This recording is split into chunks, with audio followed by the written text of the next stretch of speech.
దేవుని పరిశుద్ధ నామముని స్తోత్రాలు. ఉదయకాల సమయంలో ఈ టీవీ కార్యక్రమం ద్వారా వాక్యం వినిచున్నటువంటి మీ అందరికీ నా యొక్క హృదయపూర్వక వందనాలు. అలాగనే ఇక నూతన సంవత్సర శుభాకాంక్షలు తెలియచేస్తూ ఉన్నాం. దేవుని యొక్క వాక్యాన్ని మనం ధ్యానం చేద్దాం. పరిశుద్ధ గ్రంథము నుండి లూకా సువార్త 13వ అధ్యాయము 6-7 వచనాలు మనం చదువుకున్నట్లయితే, మరియు ఆయన వారితో ఈ ఉపమానము చెప్పెను. ఒక మనుష్యుని ద్రాక్ష తోటలో అంజూరపు చెట్టు ఒకటి నాటబడి ఉండిన. అతడు దాని పండ్లు వెదక వచ్చినప్పుడు ఏమీ దొరకలేదు గనుక అతడు, ఇదిగో 3 ఏండ్ల నుండి నేను ఈ అంజూరపు చెట్టున పండ్లు వెదకొచ్చుచున్నాను, కానీ ఏమీ దొరకలేదు. దీనిని నరికివేయము, దీని వలన ఈ భూమియు ఎలా వ్యర్థమైపోవాలనని ద్రాక్ష తోటమాలితో చెప్పెను. అయితే వాడు, అయ్యా, నేను దాని చుట్టూ త్రవ్వి ఎరువు వేయమట్టుకు ఈ సంవత్సరము కూడా ఉండనిమ్ము, అది ఫలించినా సరే లేని ఎడల నరికించి వేయమని అతనితో చెప్పెను. చదవబడినటువంటి వాక్యాన్ని మనం ధ్యానం చేస్తున్నప్పుడు పరిశుద్ధ గ్రంథంలో ఈ యొక్క క్రొత్త నిబంధనలో ఈ 4 సువార్తలు ముందుగా రాయబడ్డాయి. మత్తయి, మార్కు, లూకా, యోహాను సువార్తలు. ఈ 4 సువార్తల్లో కూడా యేసుక్రీస్తు ప్రభు యొక్క జీవితం, ఆయన జననము, జీవన విధానము, అలాగే ఆయన మరణ పునరుత్థానాలు కూడా ఈ 4 సువార్తల్లో రాయబడినట్లుగా మనం చూస్తాం. యేసుక్రీస్తు ప్రభు గడిచిన కాలంలో మనము క్రిస్మస్లో అనేకమంది సందేశాలు, అనేక మంది యావత్ ప్రపంచమంతా కూడా క్రిస్మస్ మనం ఎంతో ఘనంగా జరుపుకున్నాం. ఎందుకంటే యేసుక్రీస్తు ప్రభు జన్మించినటువంటి విధంగా. అలాగనే ఒక గుడ్ ఫ్రైడే వచ్చినప్పుడు ఆయన మరణం గురించి జ్ఞాపకం చేసుకుంటాం. ఆయన అలాగే ఈస్టర్ సమయంలో ఆయన పునరుత్థానం గురించి జ్ఞాపకం చేసుకుంటాం. అలాగే అంటే యేసుక్రీస్తు ప్రభు యొక్క పుట్టిక నుండి మరణం వరకు, అలాగే తిరిగి మరలా తండ్రి ఎదుగు చేరినంత చరిత్ర మొత్తం కూడా ఈ 4 సువార్తల్లోనే ఉంటాయి. ఇందులో ఎక్కువగా మత్తయి గారు, లూకా గారు ఎక్కువ విషయాలు రాసినట్లుగా మనం చూస్తాం. అయితే ఇక్కడ ఉపమాన రీతిగా యేసుక్రీస్తు ప్రభు మనం చదువుకున్నటువంటి వాక్యంలో ఒక ఉపమానం అనేది మనకు కనిపిస్తూ ఉంది. ఉపమానము ఏంటి అసలు? ఉపమానం ఎందుకు ఉపమానాలు పరిశుద్ధ గ్రంథములు ఉన్నాయంటే, యేసుక్రీస్తు ప్రభువారు ఆనాడు ఆయన భూమి మీదకి వచ్చారు. ఎందుకు వచ్చారంటే తండ్రి చిత్తాన్ని నెరవేర్చడానికి వచ్చాడు. ఆయన పరలోకము సమీపించున్నది, ఇదిగో నమ్మి బాప్తిసం పొందినవాడు రక్షించబడతాడు, నమ్మిన వానికి శిక్ష విధింపబడుతుంది అనేటువంటి ఒక సువార్తను ఆయన ప్రకటించడానికి ఈ భూమి మీదకి వచ్చారు.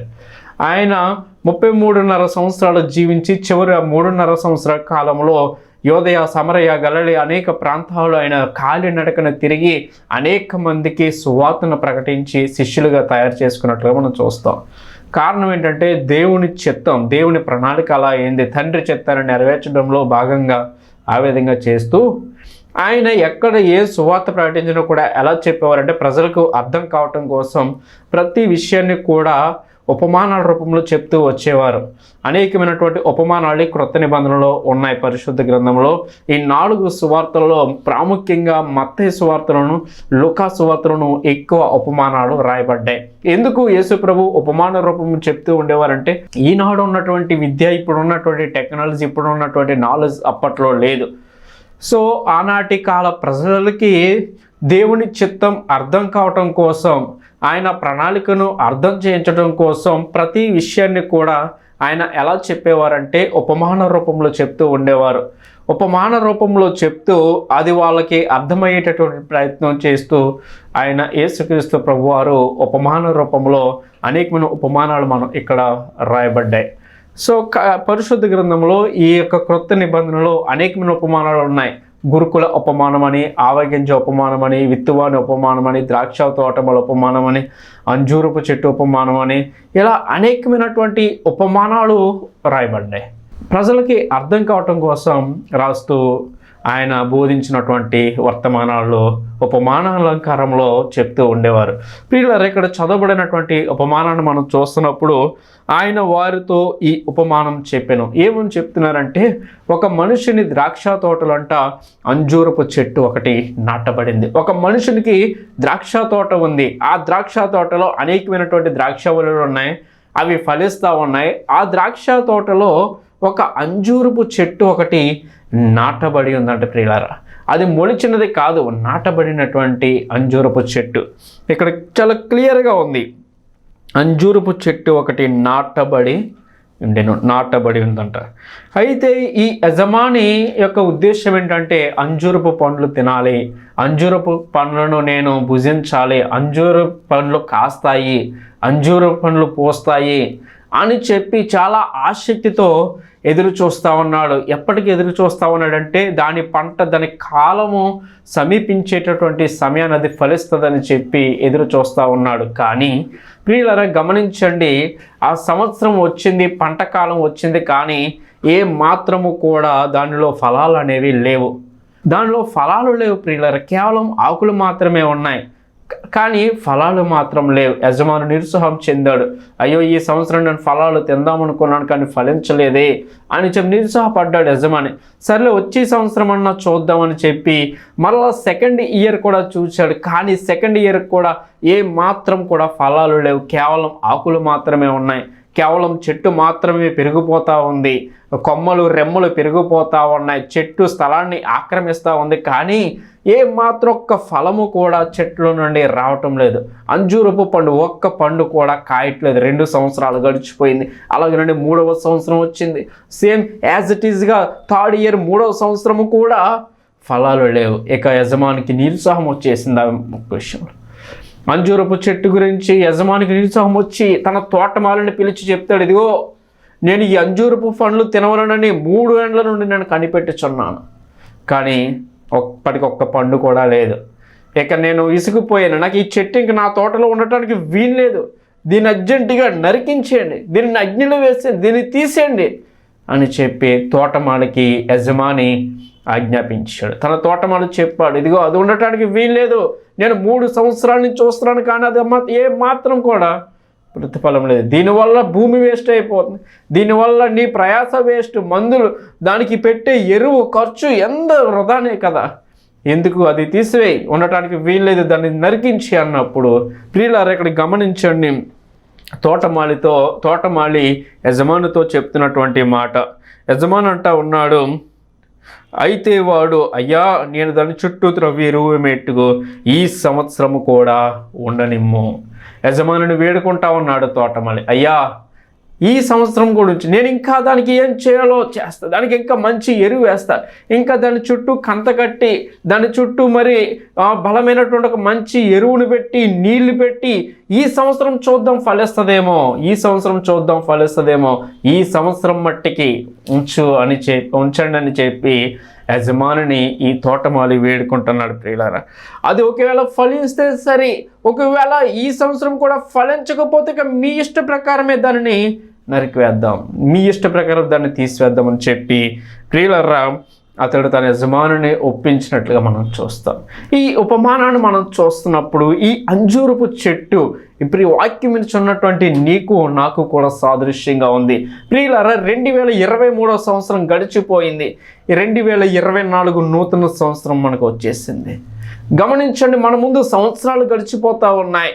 2021 సంవత్సరం వచ్చింది, వెళ్ళిపోయింది. 22 సంవత్సరం వచ్చింది, వెళ్ళిపోయింది. 23 వచ్చింది, ఇదిగో ఇది కూడా వెళ్ళిపోయింది. ఇప్పుడు 24వ సంవత్సరం వచ్చింది ప్రియులారా. ఒకనొకప్పటికి ఈ సంవత్సరం కూడా వెళ్ళిపోతుంది. 25 వస్తుంది, అది వెళ్ళిపోతుంది. 26 వస్తుంది, అది వెళ్ళిపోతుంది. కానీ నీవు నేను కూడా దేవుని దృష్టిలో మనం ఫలిస్తున్నామా? ఈ అంజూరపు చెట్టు వల్లే ఆత్మీయ జీవితంలో నువ్వు ఇంకా ఫలించట్లేదేమని చెప్పి దేవుడు నీ కోసం ఎదురు చూస్తూ ఉన్నాడు. ఇదిగో తోటమాలి వలె యేసుక్రీస్తు ప్రభు తండ్రిని వేడుకున్నట్లుగా మనం చూస్తాం. ఆ యజమాని చూస్తూ ఉన్నాడు, 3 ఏళ్ల నుండి కనిపెడుతున్నాడంట యజమాని ద్రాక్ష తోట. నీ గురించి దేవుడు పరమ తండ్రి నీ గురించి ఎంతకాలంగా ఎన్ని సంవత్సరాలుగా ఆయన కనిపెడుతున్నాడో నీలో ఫలాలు చూడాలని. ఆత్మీయ జీవితంలో ఎదుగుదల అనేది ఉందా? మార్పు అనేది ఉందా? ఫలభరితమైనటువంటి జీవితముగా నీవు ఉన్నావా? ఒకసారి ఆలోచన చేయి. గత సంవత్సరం ఉన్నట్లుగానే ఈ సంవత్సరం ఉన్నావా? అంతకుముందు సంవత్సరం గత సంవత్సరానికి ప్రతి సంవత్సరం ఎప్పుడు ఎక్కడ చేసిన గొంగలు అన్నట్టుగానే ఉందని ఆత్మీయ జీవితంలో ఒకసారి ఆలోచన చేయి. ఈ సంవత్సరం కూడా ఉండనిమ్ము. దేవుడు మరలా ఈ 2024వ సంవత్సరంలో దేవుడు నేను ఎందుకు ఉంచాడో. ఎంతోమంది గడిచిన సంవత్సరంలో ఎంతోమంది భూమిని విడిచిపెట్టేశారు, ఎంతోమంది మరణించారు. గొప్పవారు, బలవంతులు, ధనికులు, ఉన్నతమైనటువంటి వారు, జ్ఞానులు ఎంతోమంది చనిపోయారు. కానీ ఇంకా నువ్వు భూమి మీద ఉన్నావంటే దేవుని నీ సంవత్సరం కూడా నువ్వేమైనా ఫలిస్తావేమో ఎదురు చూస్తూ నిన్ను ఇంకా భూమి మీద సజీవంగా ఉంచాడు ఆయన. ఈ సంవత్సరమైనా నువ్వు సత్యాన్ని తెలుసుకుంటావేమని, ఈ సంవత్సరమైనా నీ జీవితాన్ని, నీ బ్రతుకును మార్చుకుంటావేమని, ఈ సంవత్సరమైనా ఆయన సన్నిధికి వస్తావేమని, ఈ సంవత్సరమైనా ఆయన పాదాల దగ్గరికి వస్తావేమో అని, ఈ సంవత్సరమైనా నీ హృదయంలో ఆయనకు చోటిస్తావేమో అని ఆయన నీకు మరలా ఒక అవకాశాన్ని ఇస్తున్నాడు. మరి ఒక నూతన సంవత్సరాన్ని దేవునికి ఇచ్చాడు. జాగ్రత్త, ఆయన ఇచ్చిన ప్రతి సమయం విషయంలో నువ్వు లెక్క అప్పచెప్పాలి. నీవైనా నేనైనా మనం ఎవరైనా సరే, ఇదిగో ఆయన ఎన్ని నువ్వు రక్షించబడి ఎన్ని సంవత్సరాలైందో అన్ని సంవత్సరాల నుంచి కూడా దేవుడు నిన్ను కనిపెడుతూనే ఉన్నాడు. నీ జీవితంలో ఎదుగుదల చూడాలని, నీ జీవితంలో గ్రోత్ చూడాలని. నీ ఆత్మీయ జీవితంలో గ్రోత్ అనేది ఉందా? ఎదుగుదల లేకుండా ఉన్నావా? ఫలాలు లేకుండా ఉన్నదా నీ జీవితం? ఒకసారి ఆలోచన వచ్చి ప్రియులారా గమనించండి దేవుని యొక్క వాక్యాన్ని. దేవుడు నీకు ఇచ్చిన ఆయుష్, ఆరోగ్యశులు నువ్వు లెక్క అప్పచెప్పాలి. ఎందుకంటే దేవుడిచ్చిందే. దేవునికి అన్నీ ఇస్తున్నాడు. అన్నీ ఇచ్చి నిన్ను కాపాడి నిన్ను నడిపేస్తున్నాడు. కానీ నీవు ఆయన కోసం ఏం చేస్తున్నావు? నీ జీవితంలో దేవునికి ఎందుకు చోటు ఇవ్వట్లేదు? గడిచిన సంవత్సరం సంగతిగా విడిచిపెట్టే ఈ నూతన సంవత్సరంలోనైనా సరే నీ హృదయంలో ఆయనకు చోటు పరిశుద్ధ గ్రంథంలో చాలా క్లియర్గా చెప్తా ఉంది దేవుని యొక్క వాక్యం. ప్రియులారా గమనించండి, అంజూరపు చెట్టు నీకు నాకు సాదృశ్యంగా ఉంది. ఈ సంవత్సరమైనా సరే దేవుడు నీ కోసం ఎదురు చూస్తున్నాడు. ఈ సంవత్సరమైనా నువ్వు ఫలిస్తావా? ఈ సంవత్సరమైనా నీ హృదయంలోనికి చోటిస్తావా? ఈ సంవత్సరమైన దేవుని సన్నిధికి వస్తావా? నీలో మార్పు అనేది లేకపోతే, నీలో చేంజ్ అనేది లేకపోతే ఎన్ని సంవత్సరాలు జరిగిపోయినా సరే వ్యర్థమే నీ జీవితం. ఒకసారి ఆలోచన చేయి ప్రియులారా. గమనించండి ప్రియ దేవుని సంగమా, ప్రియ దేవుని బిడ్డలారా, ఒకసారి ఆలోచన చేయండి. గడిచినటువంటి సంవత్సరానికి ఈ సంవత్సరానికి మార్పు అనేది కావాలి నీ జీవితంలో. దేవుడు అప్పుడు నిన్ను బట్టి సంతోషిస్తాడు. దేవుడు నిన్ను బట్టి ఆనందించాలంటే, దేవుడు మరొక నూతన సంవత్సరానికి ఇచ్చినందుకు ఆయన సంతోషించాలంటే, ఆయన ఆనందించాలంటే నువ్వేం చేయాలో తెలుసా? నీ జీవితంలో మార్పు చూపించాలి దేవునికి. నీ బ్రతుకులో మార్పు చూపించాలి దేవునికి. నీ యొక్క భక్తి విధానంలో మార్పు చూపించాలి దేవునికి. ఆ మార్పు ఎలా ఉండాలంటే ఒక మెట్టు పైకెక్కే విధంగా ఉండాలి. ఒక మెట్టు అభివృద్ధిలోకి ఉండాలి ప్రియులారా. ఎలా ఉండాలో తెలుసా? గడిచిన 2023వ సంవత్సరంలో నువ్వు దేవుని సన్నిధికి రాలేదు సరిగా.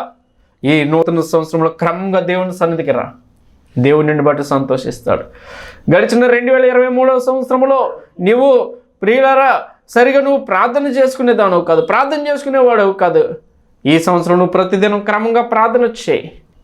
ప్రతి సంవత్సరం, గడిచిన సంవత్సరం నువ్వు బైబిల్ రోజుకు ఒక అధ్యాయం 2 అధ్యాయాలు చదివాడు. నీవు ఈ సంవత్సరం 5 అధ్యాయాలు 10 అధ్యాయాలు ఎక్కువ బైబిల్ స్టడీ చేయడానికి ప్రయత్నం చేయి. గడిచిన సంవత్సరం ఎప్పుడు ఆదివారం మాత్రం మీటింగ్కి వెళ్ళావు. ఈ సంవత్సరం నీ యొక్క సంఘంలో జరిగే ఉపవాస ప్రార్థన కూడికలకు కూడా, శుక్ర శనివారంలో జరిగే మీటింగ్స్కి కూడా వెళ్ళటం అలవాటు చేసుకో. అప్పుడప్పుడు వెళ్తున్నా నీవు ఇక నుంచి రెగ్యులర్గా వెళ్ళాలి దేవుని సన్నిధికి. గడిచిన సంవత్సరం నువ్వు అప్పుడప్పుడు పండగలకు మాత్రమే దేవుని సన్నిధికి వచ్చావేమో. ప్రియా దేవుని సంఘం, ఇదిగో నీకు దేవుడిచ్చిన మరొక నూతన సంవత్సరాన్ని బట్టి ఈ సంవత్సరము ప్రతి ఆదివారం, ప్రతి శనివారం, శుక్రవారాలు దేవుని సన్నిధికి రా. నమ్మకంగా దేవుని సన్నిధికి రా.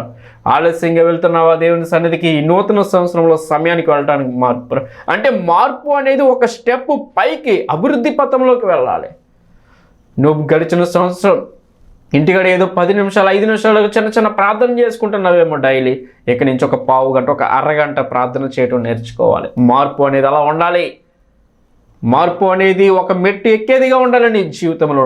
గడిచిన సంవత్సరానికి ఈ సంవత్సరానికి నీలో మార్పు వస్తే దేవుడు నిన్ను బట్టి సంతోషిస్తాడు. అప్పుడు అది ఫలభరితమైనటువంటి జీవితం. అంటే నువ్వు ఫలిస్తావా లేదా ఇంకెక్కడేసిన గొంగలు అన్నట్టుగా ఇంకా అలాగనే ఉంటే మాత్రం ఇదిగో గొడ్డలి చెట్ల వేరు ఉంచబడిందంట, అది ఫలించకపోతే తీసేస్తాడు. నీ జీవితమైనంతే, నా జీవితమైనంతే, ఎవరైనా అంతే. ఒకసారి ఆలోచన చేయి. నువ్వు ఫలించినా సరే లేని ఎడల నరికించువేమని యజమానితో తోటమాలి చెప్తా ఉన్నాడు. మార్పు అనేది నీ జీవితంలో లేకపోతే ఎన్ని సంవత్సరాలు చేసుకున్నా వ్యర్థమే. కాలం ఆగదు, వెళ్ళిపోతూ ఉంది. ఏమండి, దేవుడు సృష్టించినటువంటి సృష్టి, సూర్య చంద్ర నక్షత్రాలని అన్నిటిని, యావత్తు ప్రపంచాన్ని ఆయన సృష్టించి ఈ విశ్వాన్ని ఆయన సృష్టించాడు. రోజులు, నెలలు, సంవత్సరాలు అవి వాటి పనిని యథావిధిగా చేస్తూ ఉన్నాయి, యథావిధిగా చేస్తాయి. సూర్యుడు వస్తూ ఉన్నాడు, వెళ్తూ ఉన్నాడు, చంద్రుడు వస్తూ ఉన్నాడు, వెళ్తూ ఉన్నాడు, భూమి తాను తిరుగుతూ ఉంది, సూర్యుని చుట్టూ తిరుగుతూ ఉంది. దేవుడు వాటికి అప్పగించినటువంటి పనిని అవి తూచా తప్పకుండా ప్రియులర్రా చేస్తూ ఉన్నాయి. కానీ యావత్ సృష్టి దేవునికి లోబడి తాను చేసుకుంటూ పోతా ఉంది. కానీ మనుషులు మాత్రము ఆయన యొక్క విధేయత అనేది చూపించట్లేదు. మనుషులు మాత్రం చేయాల్సినటువంటి సమయాన్ని చేయట్లేదు. దేవుని సమయాన్ని దొంగిలిస్తూ ఉన్నాం, దేవుని సన్నిధిని దొంగిలిస్తూ ఉన్నారు. ప్రియులారా, జాగ్రత్త. ఈ నూతన సంవత్సరంలో నీ జీవితంలో మార్పు అనేది కనిపిస్తే, గడిచిన సంవత్సరంలో నీకు బాధలే ఉన్నాయేమో, గడిచిన సంవత్సరంలో నీ జీవితంలో అపజయాలు ఉన్నాయేమో, గడిచిన సంవత్సరంలో నీ జీవితంలో ఆశీర్వాదం లేదని నువ్వు నిరుత్సాహపడుతున్నావేమో, దేవుడి నూతన సంవత్సరాన్ని దేవుడికి ఒక ఆశీర్వాదకరమైనటువంటి సంవత్సరంగా చేస్తాడు. ఎలాగో తెలుసా, మొదట నువ్వు ఆయన సన్నిధికి రా, నీ హృదయంలో ఆయన చోటి, ఆయన నీ యొక్క హృదయంలోనికి ఆయన ఆహ్వానించు, ఆయన మీద ఆధారపడు. ఈ నూతన సంవత్సరంలో దేవుడు నూతన కార్యాలు చేస్తాడు. ప్రియులారా, హగ్గయి గ్రంథంలో మనం చూస్తున్నప్పుడు ఒకసారి చూడండి. హగ్గయి గ్రంథంలో 1వ అధ్యాయం 7వ వచనాన్ని చదువుతున్నాం. కాగా సైన్యములకు అధిపతియగు యెహోవా సెలవిచ్చినది ఏమనగా, మీ ప్రవర్తనను గూర్చి ఆలోచించుకొనుడి. దేవుడు ఆనాడు ఇశ్రాయేలు ప్రజలతో మాట్లాడుతున్నటువంటి మాట ఈనాడు నీతో మాట్లాడు. నీ ప్రవర్తనను గురించి ఆలోచించి, దేవుని దృష్టిలో నువ్వు ఎలా ఉన్నావు, నీ ప్రవర్తన ఎలా ఉంది, నీ తీరు ఎలా ఉంది, నీ బ్రతుకు ఎలా ఉంది, నీ జీవితం ఎలా ఉందో ఒకసారి ఆలోచన చేయి. దేవుడు చెప్తున్నాడు, ఆనాడు ఇశ్రాయేలు ప్రజలు దేవాలయము పాడైపోయినటువంటి సమయంలో, దేవాలయము మరి శిథిలమైపోయినటువంటి పరిస్థితుల్లో దేవాలయాన్ని పట్టించుకోకుండా, మందిర నిర్మాణాన్ని పట్టించుకోకుండా, ఆ మందిరాన్ని బాగు చేద్దాం, మందిరాన్ని ముందుకు నడిపేద్దాం, మందిరాన్ని మరి శుభ్రం చేసుకుందాం అనేటువంటి పరిస్థితులు ఏమీ లేకుండా ఆనాడు ప్రజలు అంటే ఎలా ఉన్నారంటే, చూడండి ఇక్కడ పైనుంచి మనం చదువుతున్నప్పుడు చెప్తున్నాడు. ఇక్కడ 3వ వచనం నుండి, అందుకు యెహోవా వాక్కు ప్రత్యక్షమై ప్రవక్తయగు హగ్గయి ద్వారా సెలవిచ్చినది ఏమనగా, ఈ మందిరము పాడై ఉండగా మీరు సరంబి వేసిన ఇళ్లలో నివసించుటకి ఇది సమయమా. మీకు చింత లేదా మందిరం పాడైపోతూ ఉంటే? మీకు బాధ లేదా మందిరం పాడైపోతూ ఉంటే? మందిరాన్ని పట్టించుకోరా, నా సన్నిధిని మీరు పట్టించుకోరా అని దేవుడు ప్రశ్నిస్తూ ఏం చేస్తున్నాడో చూడండి. ఇక్కడ 5వ వచనంలో మనం చూస్తున్నప్పుడు, కాబట్టి సైన్యములకు అధిపతియగు యెహోవా సెలవిచ్చినది ఏమనగా, మీ ప్రవర్తనను గురించి ఆలోచించుకొనుడి. మీరు విస్తారంగా విత్తినను మీకు కొంచెమే పండును. దేవుడు పంటలు పండకుండా చేసేస్తాడంట. దేవునితో వేళకోళం కాదు ప్రియులారా. దేవునిని విడిచిపెట్టి, దేవుని సన్నిధిని పక్కన పెట్టి, ఆయన చిత్తానికి లోబడకుండా లోకములో నీకు నచ్చినట్టుగా నాకు నచ్చినట్టుగా మనం ఉంటామంటే దేవుడు ఊరుకోడు. ఎందుకంటే ప్రియులారా, ఆయన చేతి పనివారం మనం. ఆయన సృష్టించుకుంటేనే మనం ఈ భూమి మీద ఉన్నాం. దేవుడు నిన్ను నన్ను సృష్టించి భూమి మీద పెట్టాడు. ఈ భూమి మీద పెట్టడానికి నీకంటే నాకంటే ముందుగా భూమిని కూడా ఆయనే సృష్టించి పెట్టాడు. ప్రియులారా, మనం ఆయన వారం. దేవుడు ఊరుకోడు, దేవుడు ఆయన విడిచిపెట్టడు. ఇక్కడ చెప్తున్నాడు, హగ్గయి ప్రవక్త ద్వారా రాస్తున్నటువంటి మాటలు చూడండి ఎంత కఠినంగా ఉన్నాయో ఇక్కడ విషయాలు. దేవుడు చెప్తా ఉన్నాడు, మీరు విస్తారంగా విత్తుతారు కానీ మీకు కొంచెమే పండుతుందంట.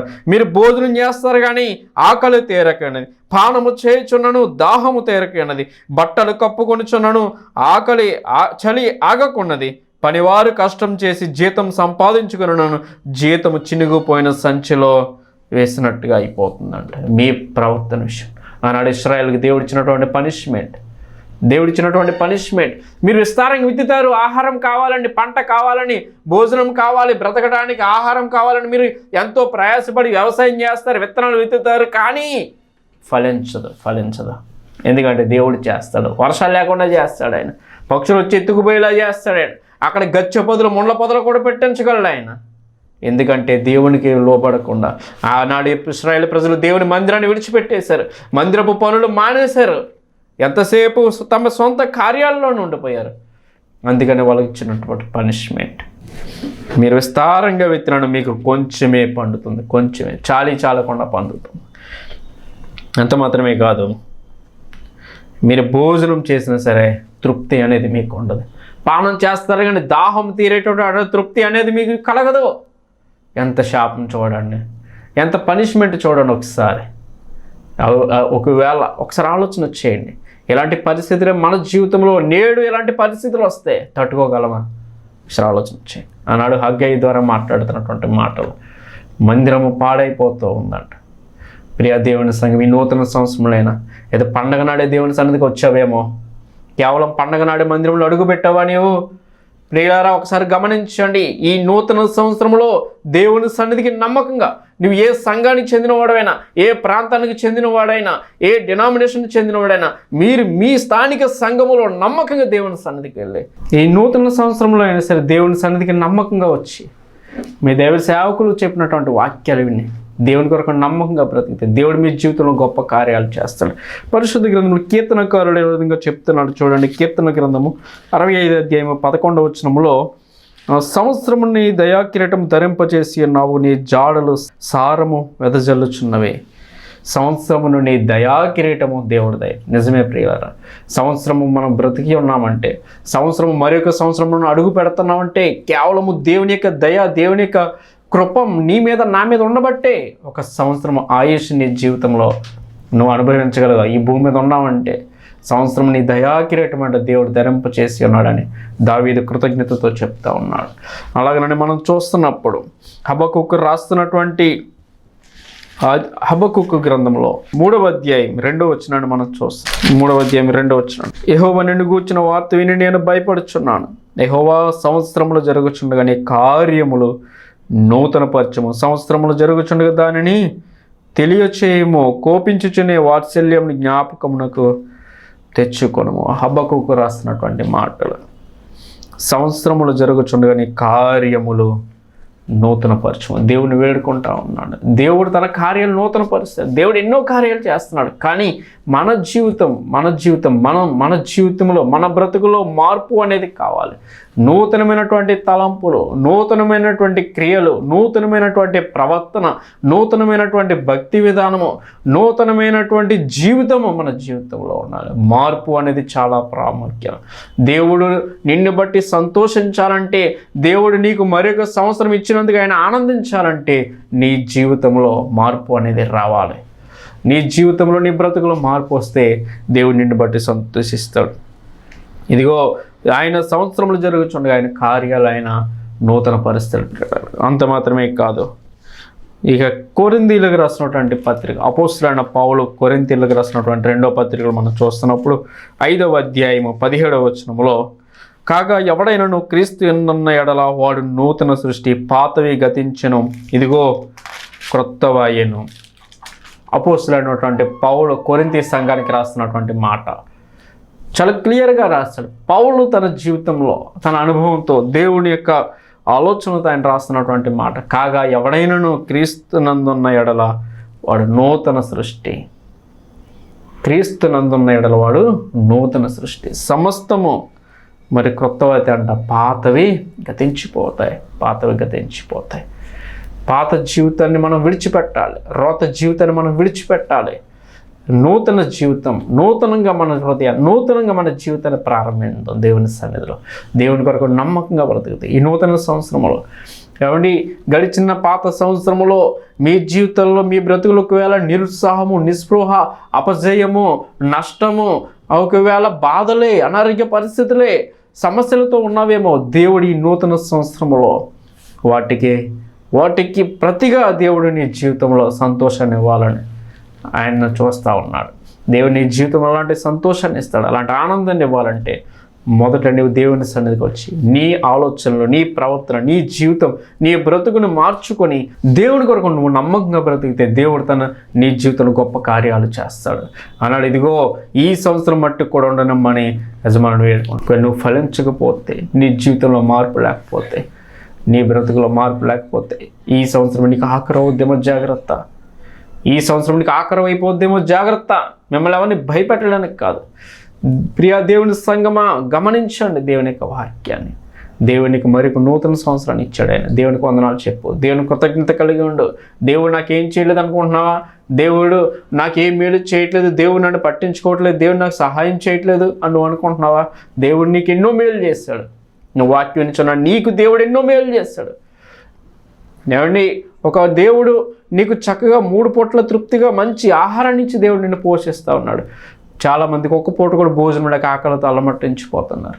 నీకు చక్కని ఇల్లు ఉంది, వాకలు ఉంది, ఇల్లు వాకలు లేక రోడ్డు ప్రక్కన ఎంతోమంది ఉన్నారు. నువ్వు చాలా ఆరోగ్యంగా ఉన్నావు, ఇప్పుడు ఎంతోమంది అనారోగ్యాలతో, వ్యాధులతో, బాధలతో, భయంకరమైన రోగాలతో హాస్పిటల్లో ఎంతోమంది పడి ఉన్నారు. కానీ నువ్వు అక్కడ లేవంటే దేవుని కృపే. కొంతమంది తల్లిదండ్రులు లేనటువంటి బిడ్డలు, నీకు చక్కని తల్లిదండ్రులు ఉన్నారు. కొంతమంది బిడ్డలు లేక అల్లాడిపోతున్నటువంటి తల్లిదండ్రులు, వివాహమై అనేక సంవత్సరాలు లేని బిడ్డలు లేనటువంటి వారు, దేవునికి బిడ్డలు ఇచ్చాడే. ఇలా దేవుని జీవితంలో అన్నీ నువ్వు పడుకుని లెగుస్తున్నావు అంటేనే దేవుని కృప. రోజులు, నెలలు, వారాలు, సంవత్సరాలు ఎంత ప్రతిదీ కూడా దేవుడికి ఇచ్చినటువంటి కృపను బట్టే కదా. ప్రియా దేవుని బిడ్డ, దేవుని కొరకు నువ్వు నమ్మకంగా బ్రతికితే ఈ నూతన సంవత్సరం దేవుని కొరకు నువ్వు నమ్మకంగా బ్రతుకు. నీ హృదయంలో ఆయనకు చోటి, ఆయనకు లోబడి జీవితం, ఆయన చెంతగా రా. దేవుని జీవితంలో ఈ నూతన సంవత్సరంలో బాధలు, సాధలు అన్నీ తొలగించి దేవుని నీకు రెట్టింపు సంతోషాన్ని ఇస్తాడు. విశ్వాసం నుంచి దేవుని కొరకు నమ్మకంగా బ్రతుకు. ప్రార్థన చేసుకుందాం. ఈ నూతన సంవత్సరంలో ప్రియా దేవుని బిడ్డ వాక్యం నీవు ప్రార్థన చేసుకుందాం.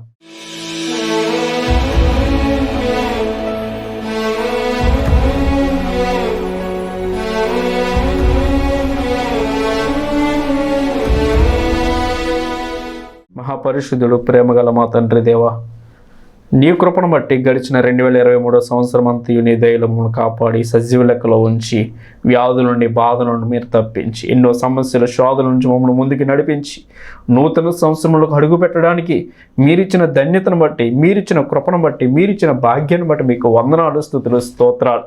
అర్హులము కాదు, ఎన్నికలైనటువంటి వారు ప్రభువా, మేమేమి నీతిమంతులం కానప్పటికీ నీ ప్రేమను బట్టి నాయన అందుని బట్టి మీకు వందనాలు. ఈ నూతన సంవత్సరంలో నూతనమైన ఆలోచనలతో, నూతనమైన తలంపులతో, నూతనమైనటువంటి జీవితం నాయన, నీ కొరకు నమ్మకమైనటువంటి జీవితం, మీ కొరకు పరిశుద్ధమైనటువంటి జీవితం, మీ కొరకు యథార్థమైనటువంటి జీవితం జీవించగలిగే సామర్థ్యాన్ని, అట్టి కృపను నాకును ప్రభువా ఎందరైతే వాక్యం వినుచున్నారో నీ ప్రియబిడ్డలందరికీ అనుగ్రహించి నీ కృపలో కాచి కాపాడే నూతనమైనటువంటి జీవితం నాకు దయచేయండి. గతకాల పాపష్టి తలంపు నుండి, పాపపు బంధకాల నుండి మమ్మల్ని విడిపించి మమ్మల్ని నూతన పరిశుద్ధత, యథార్థత, నీతి మాకు అందరికీ దయచేయండి. నీ కొరకు నమ్మకంగా బ్రతికి కృప దయచేయమని ఈ సంవత్సరం మేము ఫలించడానికి సహాయం చేయండి. ఫలభరితమైనటువంటి వారం మమ్మల్ని చేసి మీరు మహిమ పొందమని యేసు నామమున అడుగుచున్నాను మా పరమ తండ్రి. ఆమేన్, ఆమేన్, ఆమేన్. అందరికీ వందనాలు. Thank you all.